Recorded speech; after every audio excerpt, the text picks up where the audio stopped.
Java nisi me zhvillime të forta politike, të fokusuara te çështja e Belinda Ballukut. Pas mbledhjes të grupit parlamentar të Partisë Socialiste, ku i pranishëm ishte edhe kryeministri Edi Rama, u bën publike 3 konkluzione. Lidhur me vendimin unanim të gjykatës kushtetuese që përcaktoi se imuniteti i ministrit nuk përfshin pezullimin, Rama tha se mazhoranca do të angazhohet për ndërhyrje në legjislacion. Sa i takon kërkesës së SPAK për arrestimin e Ballukut, ai u shpreh se nuk ka urgjencë për mbledhjen e Këshillit të Mandateve. Ndërkohë, Belinda Balluku e pezulluar nga postet qeveritare, mban aktualisht vetëm mandatin e deputetës. Reagim pati dhe nga Komisioni Evropian, i cili kërkoi që Kuvendi të trajtojë pa vonesë kërkesën e heqjes së imunitetit për Belinda Ballukun. Gjatë javës ish deputeti demokrat Dashnor Sula u emërua kryeinspektori i përgjithshëm me vendim të Këshillit të Ministrave. Ndërsa Rama u shfaq shkrahti në një mbledhje me drejtuesit e inspektoriateve ditën e premte, ku nuk munguan as diskutimet mes tyre. I ndjekim.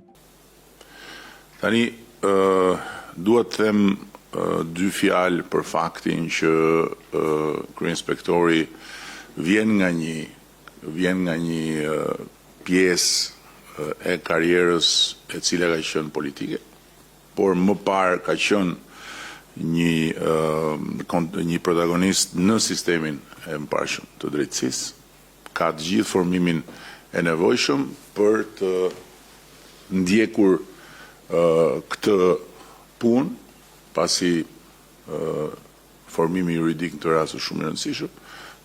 Këtu nuk jemi vend shumë i vogël ne për të ndarë në shumë pjesë, dhe kur vjen puna tek politika, ndarja është edhe natyrshme sepse jetojmë në një sistem demokratik, por kur vjen puna tek shteti, kur vjen puna tek objektivat e përbashkët, për aq kohë sa na jepet mundësia, mirë është që të përpiqemi së bashku. Tani, kjo është në një farë mënyrë edhe një lloj sfide personale, se dhe mua nuk më ka kursyer zotëria kur kam qenë në parlament, tani ta shohim se si i bën gjërat për cilat nuk na kalojnë gjë pa thënë ne. Kam pranuar këtë sfidë sepse ju vlerësoj maksimalisht për vizionin që ju keni.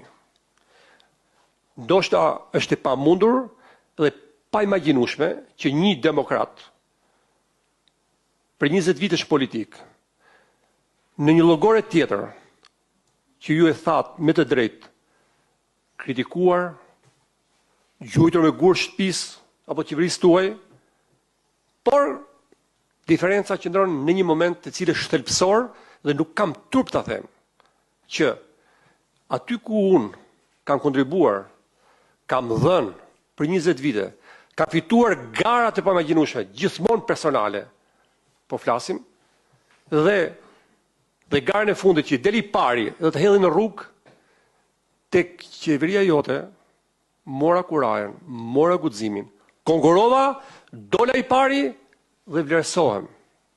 Dhe kjo është një diferencë, ajo sfidë të cilat më keni vënë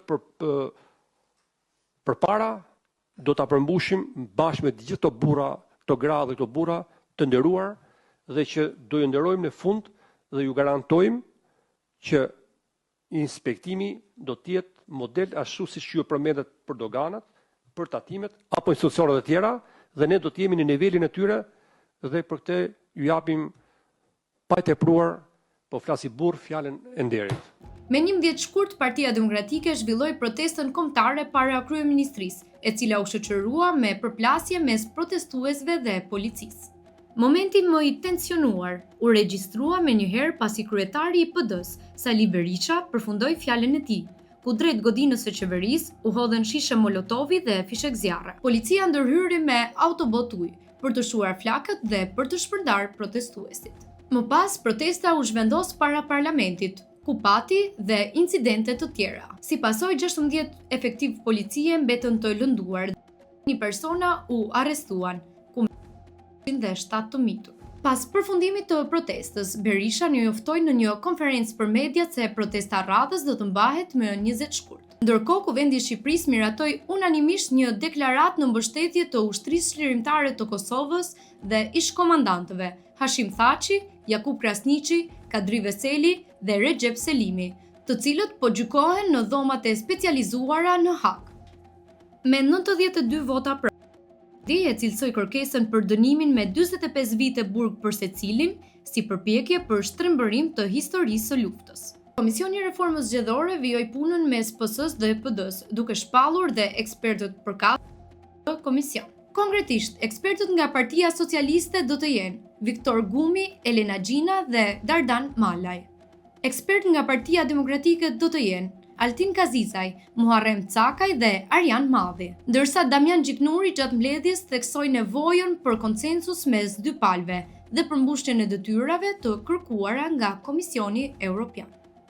Kjo ishte edhe përmbledhja e javës. Për lajme të përditshme, na ndiqni në zëri.al.